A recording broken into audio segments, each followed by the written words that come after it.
Madame la Présidente, M. Ski de Sainte-Rose est remplacé par M. Alain Masquinongé. Oui. C'est bien le cas. M. Ski n'est pas remplacé, il est là. Oh, excusez-moi. Non, il n'est pas là. Excusez. C'est M. Poulain.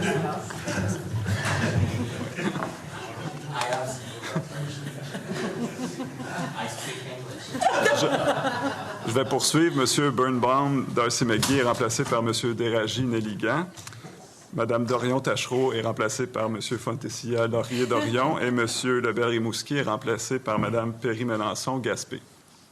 Alors ça, c'est l'effet des vacances qui se poursuivent. Seigneur.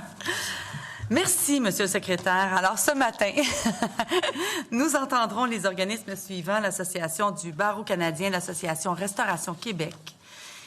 Et en audition conjointe, les représentants de la financière Banque nationale, Auray Capital, Capital Sherbrooke Street, Industrielle Alliance Valeurs mobilières et Renaissance Capital. Je souhaite donc la bienvenue aux représentants de l'Association du barreau canadien Division du Québec. Et je vous rappelle que vous disposez de 10 minutes pour votre exposé, après quoi nous procéderons à la période d'échange avec les membres de la commission. À 1 minute de la fin, je vais vous faire un signe. Comme ça va vous donner une indication qu'on arrive à la fin de l'exposé. Je vous invite tout d'abord à vous présenter. Allez-y. Merci. Merci beaucoup, Madame la Présidente. L'Association du barreau canadien est un organisme qui regroupe environ un peu plus que 36 000 juristes à travers le Canada. Je suis Lisa Medomis, je suis présidente de la section Immigration et Citoyenneté de l'Association du barreau canadien Division du Québec. Aujourd'hui, je suis accompagnée par Nadine Landry, à ma gauche, qui est la présidente sortante de notre section. La première orientation est très importante pour l'ABC Québec concernant les seuils d'immigration 2020 à 2022. Nous comprenons que le ministre et le gouvernement veulent augmenter progressivement le nombre d'immigrants admis à atteindre 49 500 à 52 000 personnes en 2022. Pourtant, nous sommes préoccupés que ces cibles sont nettement inférieures aux seuils que nous avons observés auparavant. Et qu'avec ces cibles, le Québec sera loin de respecter notre engagement en vertu de l'accord Canada-Québec relatif à l'immigration et à l'admission temporaire des aubaines, qui date de 1991. Cet accord prévoit à l'article 7 que le Québec s'engage à poursuivre une politique d'immigration dont l'objectif est de lui permettre de recevoir un pourcentage du total des immigrants reçus au Canada égal au pourcentage de sa population par rapport à la population totale du Canada. En fait, avec la diminution dans l'ensemble des personnes immigrantes admises à 40 000 personnes en 2019, les seuils qu'on voit en 2022, sans parler de 2020 et 2022, nous ramèneraient vers les niveaux d'immigration qu'on a vus en 2017 et 2018. Si nous faisons référence à la table en annexe de notre mémoire, la compilation des données publiques du Midi et de Statistique Canada, nous observons que le part du Québec du nombre total des immigrants admis diminuera significativement en 2019. On parle d'une part du Québec d'environ 12%, alors que le Québec représente environ 23% de la population du Canada. Et malgré le fait qu'on voit dans la table que le Québec n'a pas atteint le taux anticipé de personnes immigrantes à travers les années, nous étions vraiment plus proches que nous trouvons à l'heure actuelle. Nous rappelons le ministère de l'importance de cet accord dans le niveau et aussi dans la répartition des compétences. Nous rappelons que le Québec a la compétence exclusive, bien sûr, sur la sélection des immigrants économiques et en même temps, le Canada a la compétence, la responsabilité pour les immigrants dans la classe familiale et que le Canada détermine les conditions d'admission pour la classe de motifs humanitaires, l'application de la Convention des Nations unies relative au statut des réfugiés. Dans le deuxième objectif, deuxième orientation du gouvernement est d'atteindre en fin de période une proportion des personnes admises dans la catégorie de l'immigration économique de 65%. Pourtant, afin d'atteindre cette seuil, considérant que le Québec n'a pas la compétence sur l'ensemble des immigrants admis au Québec, et on ne peut pas contrôler les chiffres vraiment pour la mission familiale ni pour le traitement des demandes d'asile au Canada, il serait nécessaire d'augmenter le nombre de personnes immigrantes accueillies en termes de chiffres en ce qui concerne la classe économique. Merci, Lisa. Je vais continuer sur l'aspect de l'immigration économique puisque c'est effectivement la seule compétence du Québec et là vraiment où on a un pouvoir de faire des changements. Alors, il n'y a pas si longtemps, le Québec représentait 25% de la population canadienne. On faisait l'envie de tous avec nos programmes. On était la seule province qui pouvait sélectionner ces immigrants économiques. Ce n'est plus le cas. Toutes les provinces ont un programme de nomination provinciale. Et le programme est plus agile, il est plus rapide et nous sommes envieux des autres provinces. Je vais vous donner un exemple concret. En Colombie-Britannique, pour avoir une invitation, ça prend une semaine. Si on fait partie de 28 professions identifiées. Suite au dépôt de notre demande qu'on a fait dans les 30 jours, on peut avoir notre nomination provinciale en 2 jours ouvrables. Avec cette nomination provinciale-là, on peut se présenter au point d'entrée et obtenir un permis de travail. Ça, c'est ce qu'on appelle répondre à court terme aux besoins des employeurs. Ça, c'est être agile. Le programme qu'on nous propose ici n'est pas agile. Avec les seuils proposés et les sélections qui ont déjà été faites, donc il y a déjà plusieurs dizaines de milliers de personnes qui ont été sélectionnées, les seuils proposés ne permettront pas de faire entrer des gens invités sous ARIMA avant 2022, donc à la fin du plan qui est proposé. Donc, les orientations sont un peu contradictoires. Quand on dit qu'on veut...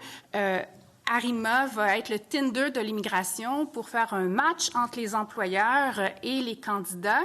Un match quand je fais une offre d'emploi aujourd'hui qui demande 3 mois à être traitée, que mon candidat a une invitation sous ARIMA qui est traitée son CSQ dans 6 mois et que le fédéral prend 2 ans pour traiter la demande de résidence permanente, c'est pas du court terme, ça ne répond pas aux besoins des employeurs. Donc, c'est pour ça qu'on pense qu'une augmentation significative des seuils, conformément à l'accord Canada-Québec sur l'immigration, est le seul moyen d'atteindre les objectifs et de pouvoir se servir de cette plateforme qui est ARIMA. Au niveau de faciliter la rétention du temporaire vers le permanent, on dénonce le manque de critères transparents et prévisibles. Donc, quand on conseille nos clients qui veulent embaucher des gens à l'étranger, la personne, avant de déménager avec sa famille, avant d'inscrire les enfants à l'école en français, parce que sous permis de travail temporaire, ils peuvent aller à l'école en anglais. Quand ils ont leur CSQ, ils doivent aller en français. Quand le plan est à long terme de s'établir ici pour la résidence permanente, ils vont tout de suite mettre les enfants à l'école en français. Quand on ne sait pas si on va pouvoir rester et quand on ne peut même pas leur dire de façon prévisible s'ils vont avoir une chance de rester, bien, les décisions sont autres. Donc, quand on essaie de former notre équipe, on ne se donne pas les moyens d'aller chercher les meilleurs joueurs.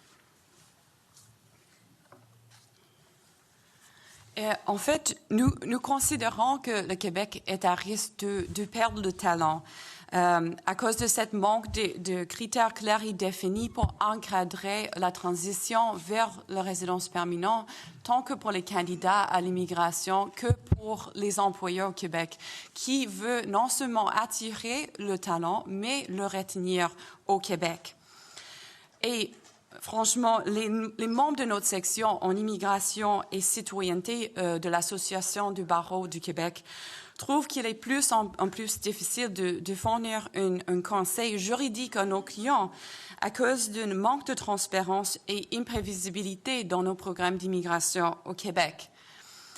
Par exemple, nous pouvons conseiller nos clients ailleurs au Canada de leur chance de recevoir une invitation du ministère fédéral à faire la demande de résidence permanente. On peut calculer le pointage en entrée express. On sait à peu près à quel pointage les tirages se passent. Alors, c'est vraiment plus facile de fournir un conseil juridique. Alors qu'au Québec, il est impossible en ce moment de savoir quels sont les critères d'invitation en ARIMA, quels sont les fréquences. Je pense parfois nos clients ont l'impression qu'ils sont avec un blind date d'ARIMA ou lieu d'être un match parfait entre leurs compétences qu'ils puissent offrir et le marché du travail, la société québécoise.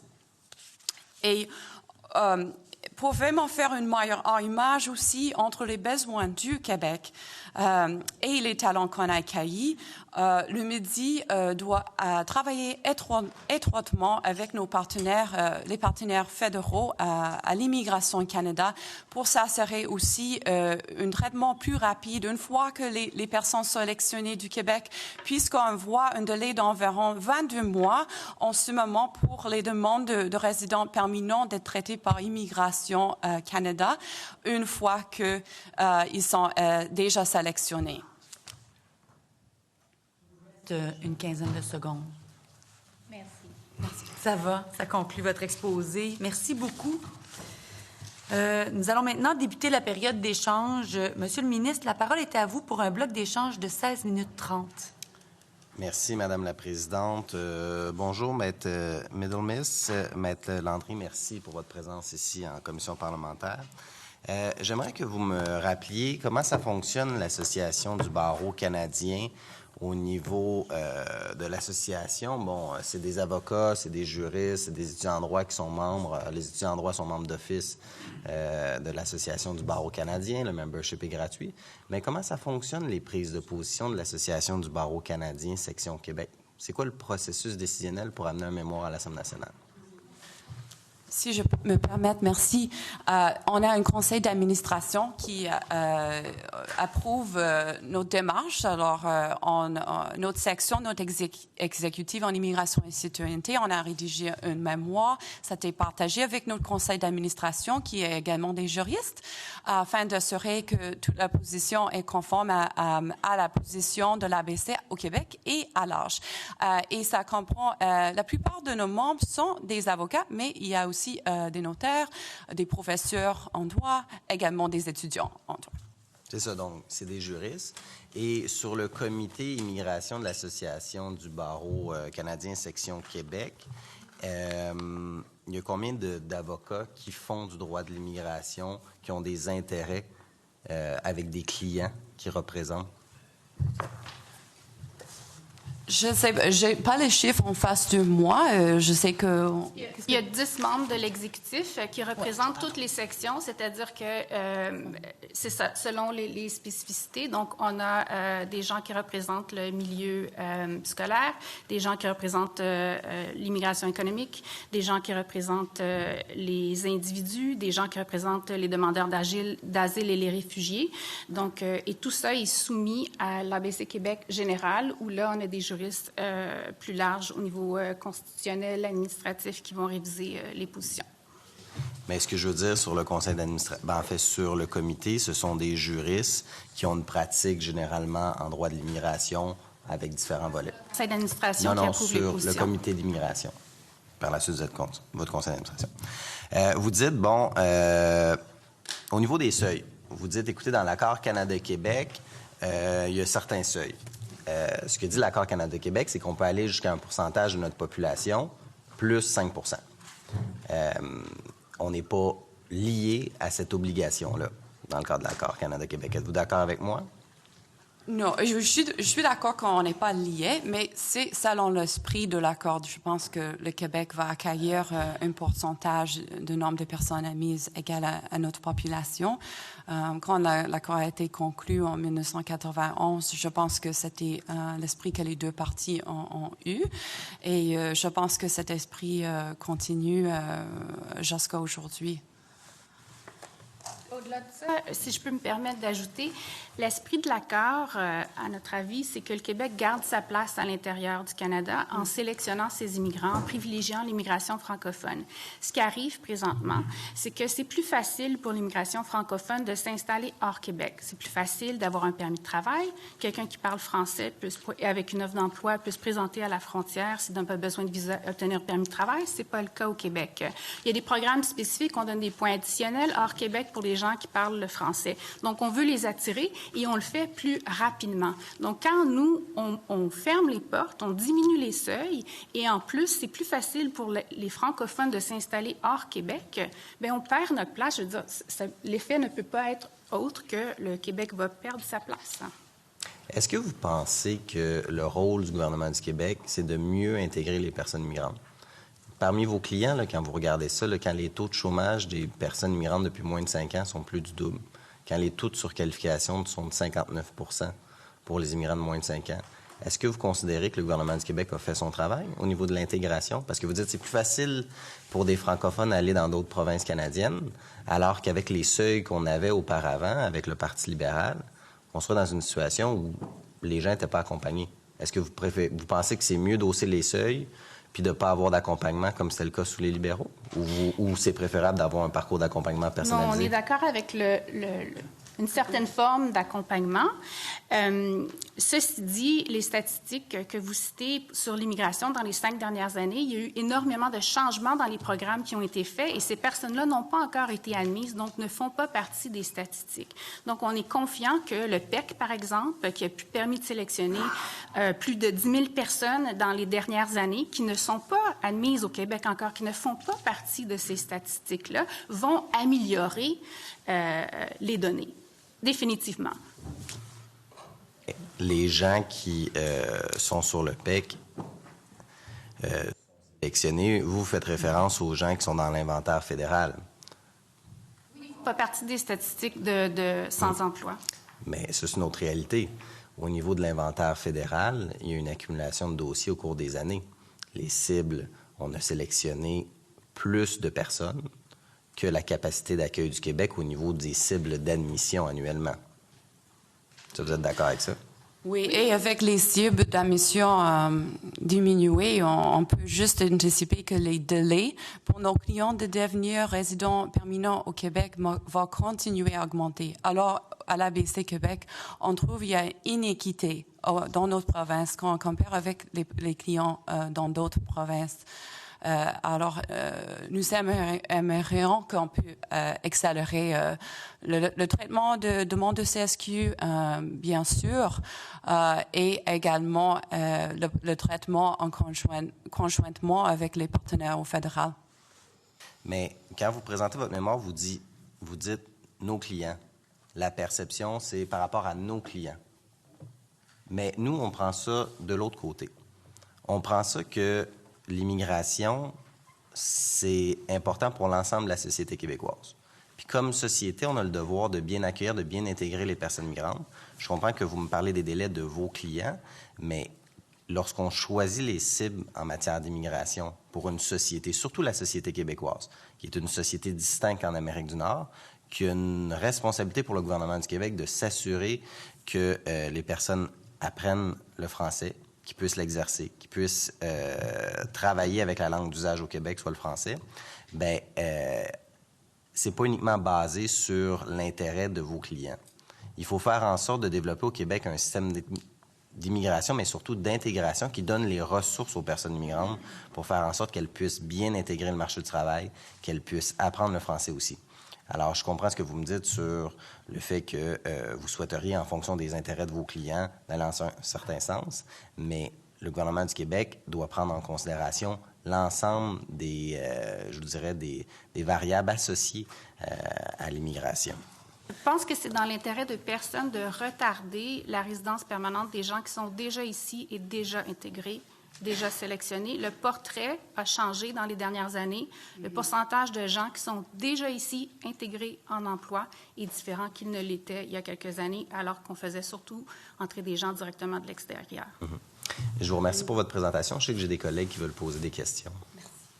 Alors, Monsieur Le député de Beauce-Sud désire prendre la parole.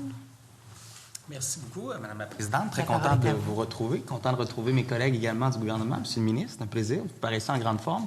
Alors, très content de vous retrouver. Également, les collègues de l'opposition, bien évidemment, content de tous et toutes vous voir. Différents éléments qui me viennent à l'idée en entendant votre présentation. J'aimerais qu'on parle un peu plus du domaine qui est le droit en immigration que vous représentez aujourd'hui. Est-ce qu'il y a eu une augmentation au cours des dernières années d'avocats se spécialisant en droit de l'immigration? Je n'ai pas étudié les chiffres en termes de nombre d'avocats, mais c'est sûr que les procédures sont complexes. Il y a une certaine complexité qui est difficile pour des personnes immigrantes parfois de naviguer. Alors, parfois, ils ont besoin d'un conseil juridique. Vous représentez 37 000 juristes. Vous n'avez pas la portion qui se spécialise particulièrement en droit d'immigration sur les 37 000 juristes?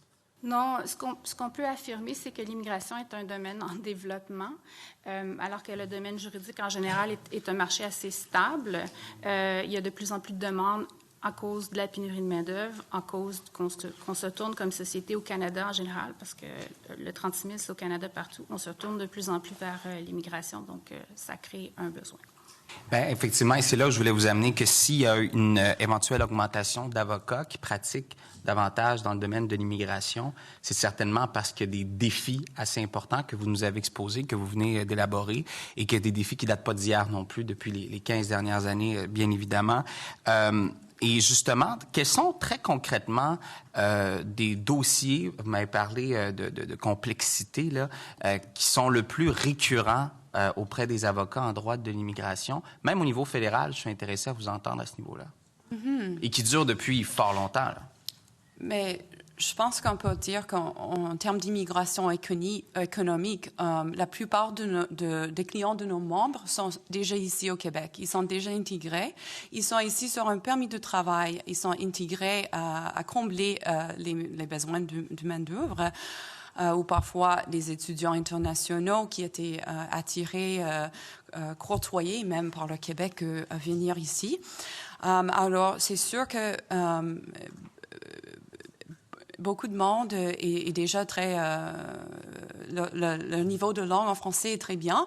Il peut faire une demande sous le programme PAC, qui en général est un très bon programme. Mais même parfois avec le PAC, il y a certains enjeux difficiles, par exemple, pour un employé qui détient un pourcentage d'actions dans la compagnie, la société qui l'emploie au Québec, il est exclu de faire une demande du PAC. Il y a certaines choses qui fonctionnent bien et d'autres qui sont quand même complexes à l'intérieur du système de base en immigration au Québec qui est le PAC. Parce qu'en termes de chiffres, si on regarde le plan de sélection en 2019, on voit que la plupart, avec les chiffres qu'on a et la popularité du programme PAC, la plupart de personnes qui seraient sélectionnées au Québec seraient sélectionnées par voie du PAC et non pas le nouveau système d'arrimement. Je pense aussi qu'il faut parler de la complexité au niveau des employeurs. Il y a eu tout un régime mis en place sur la conformité des employeurs qui faisaient des offres d'emploi pour faire l'émission des permis de travail. Donc, c'est ça. Donc, on a maintenant là, des pénalités importantes. Puis là-dessus, on peut peut-être souligner le fait qu'au Québec, la validation d'offres d'emploi permanentes, là, le délai entre cette validation-là puis que la personne devienne résident permanent, c'est totalement irréaliste. Ça nous met dans une position très difficile pour conseiller nos clients parce qu'ils nous demandent à quoi je m'engage. Bien, dans les faits, tu t'engages aujourd'hui, en août 2019, à offrir un emploi à quelqu'un dans tel titre, dans telle position, à tel salaire, en 2022, quand il deviendra résident permanent, alors que ce n'est pas ça la réalité si la personne est déjà ici. Donc, comment on conseille nos clients là-dedans, c'est de plus en plus complexe. C'est une réalité auquel ils n'avaient pas à faire face auparavant. Bien évidemment, là, vous me parlez des entreprises que vous conseillez. Ça vous amène à être en lien justement avec les gens qui souhaitent donc avoir leur certificat de sélection et immigrer au Québec. Qu'en est-il tout de même de ces délais-là? Est-ce que vous pensez que le fait que justement on a accueilli un nombre d'immigrants au Québec qui a apporté des délais assez importants compte tenu du fait qu'on n'avait pas le ARIMA, qu'on n'était pas capable de lier le marché du travail avec les besoins en immigration.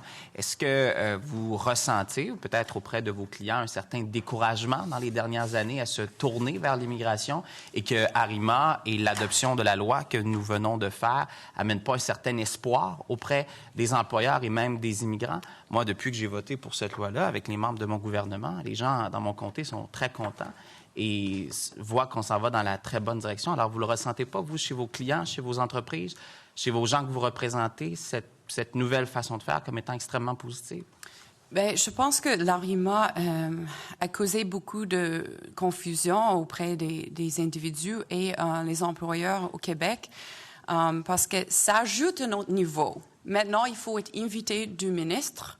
Encore là, on ne sait pas si, mettons, une offre d'emploi validée va donner naissance nécessairement à une invitation à faire la demande de CSQ. Il y a beaucoup d'incertitudes. Alors, quand on me dit aimerait traiter une demande de CSQ à l'intérieur d'une période de 6 mois, ce serait bien, mais est-ce que ça compte le processus de 3 mois afin d'obtenir une offre d'emploi validée, quelques mois afin de recevoir une invitation? Là, le dépôt en ligne de la demande de CSQ. Ensuite, l'attente de la liste personnalisée des documents à l'appui à soumettre. Et finalement, une fois que les documents seront soumis, le dossier débute l'exercice, l'analyse débute. Alors, est-ce que le 6 mois va vraiment commencer? À quel moment est-ce que les 6 mois de traitement de CSQ va commencer? Nous avons l'impression que ARIMA va juste prolonger, retarder le processus. Malheureusement, c'est les préoccupations qui étaient apportées par nos membres. Je peux vous rassurer très rapidement. Je pense qu'au contraire, si on réussit à bien allier les besoins du marché du travail avec les souhaits des personnes issues de l'immigration, il faut en parler aussi, les souhaits des gens qui souhaitent venir vivre au Québec et qui souhaitent avoir des emplois ici, avec les besoins en termes de marché du travail, avec le fait que, justement, et c'est ce que nous discutons au cours de la semaine, d'un seuil d'immigration qui va nous permettre que chaque immigrant puisse atteindre son rêve et qu'il puisse atteindre son plein potentiel au Québec, avec une plateforme qui pourra les lier plus rapidement à l'emploi qui est disponible. Donc, quand on le lie à un emploi, c'est qu'on le lie à un employeur. Alors, vos clients à vous qui pourront plus rapidement avoir des réponses sur qui vient, parce qu'ils souhaitent, nos entrepreneurs, c'est d'avoir des noms, c'est de préparer ces gens-là à leur venue au Québec. Alors, ce lien-là, il est très bien accueilli auprès des entreprises au Québec. Alors, Le principe est très bien accueilli. C'est dans l'application que les problèmes se trouvent. Donc, si le ministère fait ses devoirs et applique ça à son plein potentiel, ça va être génial. Ce qu'on dénonce, c'est que présentement, nous, c'est pas ce qu'on voit dans les programmes, dans la législation, dans ce qui est mis en place. Merci. Ça conclut le bloc. Nous sommes rendus au bloc d'échange avec le parti formant l'opposition officielle. Monsieur le député Denis Ligan, la parole est à vous. Merci, Madame la Présidente. Premièrement, je vous remercie pour votre présence et d'avoir pris le temps de venir nous éclairer. Vous avez soulevé pas mal de points, mais aussi d'incohérences dans la nouvelle planification. J'aimerais bien vous entendre sur une question qui m'est venue lors de votre échange avec Monsieur le ministre. Et ma question est la suivante. Est-ce que vous pensez que la réalité vécue par vos clients est différente de l'expérience vécue par les autres immigrants? Parce que c'est comme j'ai eu l'impression qu'il y a 2 catégories. Il y a vos clients, il y a les autres immigrants qui appliquent. Mais selon votre expérience, est-ce qu'il y a une énorme différence entre vos clients et les autres immigrants, ou bien il y a des points de ressemblance? Pouvez-vous nous éclairer? Mais à titre d'avocat en immigration, nous représentons les clients, les individus, des entreprises à travers le Canada, y compris au Québec. Alors, si on compare, mettons, l'expérience du parcours de l'immigration, le parcours envers le résidence permanente, des clients de nos membres au Québec comparé avec d'autres provinces, souvent, l'expérience est très différente. Les clients, les personnes et leurs employeurs au Québec deviennent parfois découragés par les langues de lait et encore là, l'incertitude dans nos programmes. OK, donc si je résume, pour vous, la planification, le gouvernement avec sa politique d'immigration lance un message d'incertitude et que ce n'est pas incohérent. Est-ce que c'est ça que vous voulez nous dire aujourd'hui par rapport à votre message? Dans l'application des programmes, il y a un certain manque de critères certains et définis pour les acteurs au terrain, oui. Parlons d'incohérence, parce que c'est le mot qui revient dans pas mal d'autres interventions. J'aimerais vous entendre sur la décision du gouvernement en plein mois d'été de mettre un moratoire sur le PEC. Pour vous, en quoi c'est dangereux? En quoi c'est une mauvaise décision? Mais c'est sûr que le PEC est très reconnu comme programme au Québec. Ça amène une certaine incertitude de suspendre temporairement, mais on se pose des questions à quel moment est-ce que ça va être temporaire, est-ce que ça va être enlevé, cette suspension. Les gens ont des difficultés à planifier leur vie. En venant au Québec à faire leurs études, leur parcours scolaire au Québec, ils ont amené leur talent, ils ont amené leur vouloir de s'intégrer au Québec. Ils sont déjà, font déjà partie de la société ici. Alors, ce suspense temporaire est préoccupant et encore là, ça amène un autre niveau d'incertitude. Merci. Ma dernière question, après c'est ma collègue qui va vous poser d'autres questions, c'est concernant le Arima. J'ai lu et j'ai relu plusieurs fois le paragraphe où vous parlez d'Arima. Vous pensez quoi maintenant? Parce que vous avez dit quelque part qu'il n'y a aucune invitation qui a été encore envoyée depuis l'inauguration de Arima. La mémoire n'est pas à jour, donc il y a eu des invitations depuis, effectivement. De ce qu'on a vu, il y a eu des invitations de personnes avec des offres d'emploi à valider qui étaient déjà dans le système. Donc, mais il n'y a aucune transparence, c'est-à-dire qu'il n'y a pas, on n'a pas de chiffres, on ne sait pas comment les gens ont été priorisés, pourquoi un tel en a une et l'autre en a pas. Donc, on est incapable de conseiller nos clients et de leur donner une perspective, de dire, ben d'ici 1 an, on devrait avoir un CSQ. Comment on va renouveler ce permis de travail-là? On ne sait pas. Et donc, vous avez soulevé l'incohérence, vous avez soulevé le manque de transparence. Comment vous pensez que le gouvernement doit être beaucoup plus transparent par rapport à l'utilisation de la plateforme Arima? C'est quoi votre proposition pour qu'on augmente cette transparence? Premièrement, je pense que ce serait intéressant de savoir combien de personnes le gouvernement aimerait sélectionner par voie d'Arima pour les, chaque année, et combien de personnes, travailleurs qualifiés, seraient sélectionnés du programme de base du PEC. Parce que je pense qu'en ce moment, Arima reste un programme marginal en termes de diminution dans le chiffre, le nombre de personnes sélectionnées au Québec en 2019. On parle d'un système, je pense, marginal. Ça, c'est une chose. Et une autre chose, ce serait, on aimerait savoir les critères importants dans le processus d'invitation en Arima. C'est très obscur en ce moment.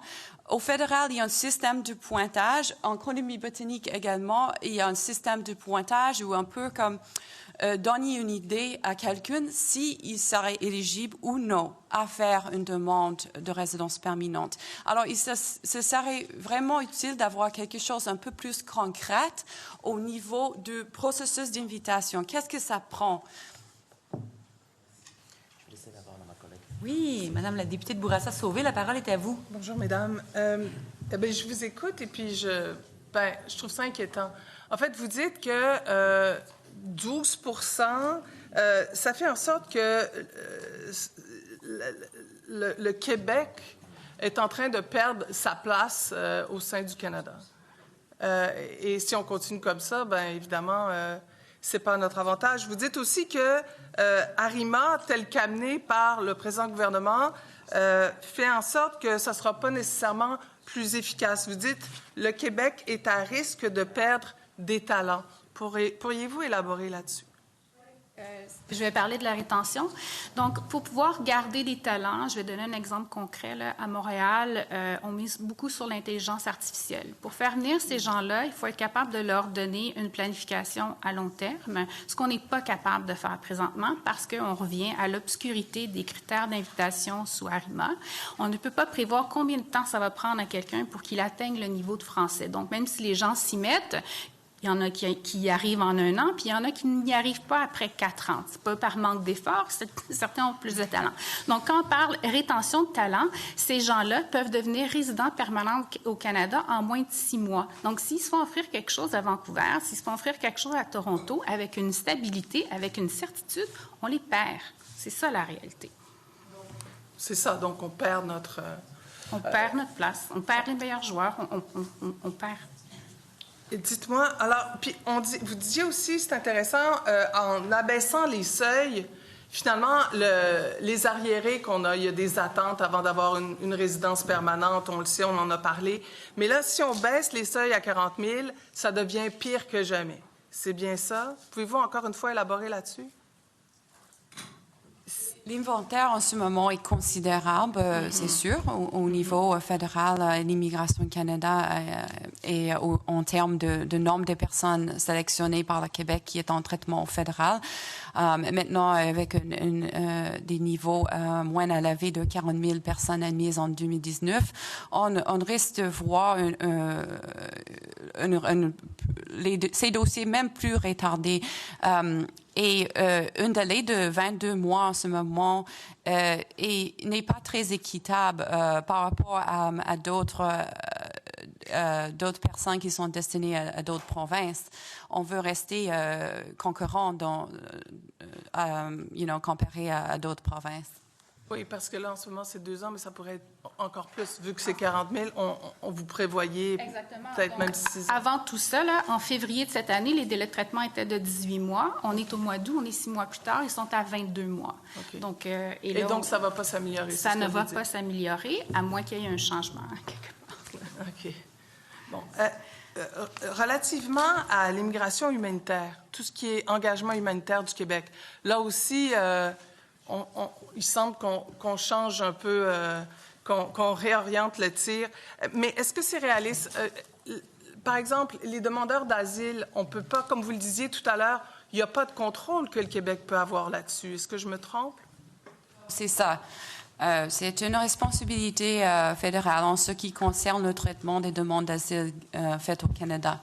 Donc, il y a eu énormément de demandeurs. Là, on se rappelle à l'été 2017 qui sont arrivés au sud du Québec en provenance des États-Unis. Donc, 2017-2018, le fédéral vient de fermer la porte.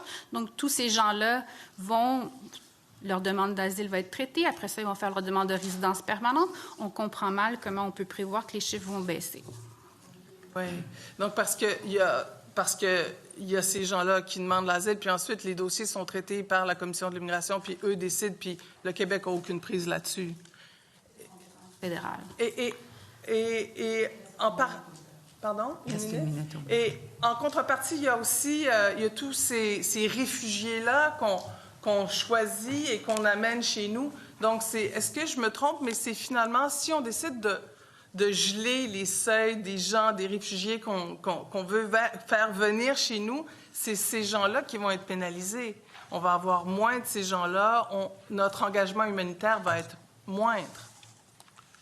Oui, on voit dans notre plan pour les 3 prochaines années, malgré l'orientation que l'engagement humanitaire du Québec est important, si on garde les émissions projetées 2020 à 2022, on voit une diminution prévue non seulement pour les réfugiés sélectionnés à l'étranger, qui est la compétence du Québec, mais les réfugiés reconnus sur place au Canada. C'est très difficile à prévoir parce qu'on ne sait pas combien de monde va faire une demande d'asile au Canada. Si. Et je suis désolée, ça termine le bloc d'échange avec le parti formant l'opposition officielle. Nous sommes rendus maintenant à la deuxième opposition.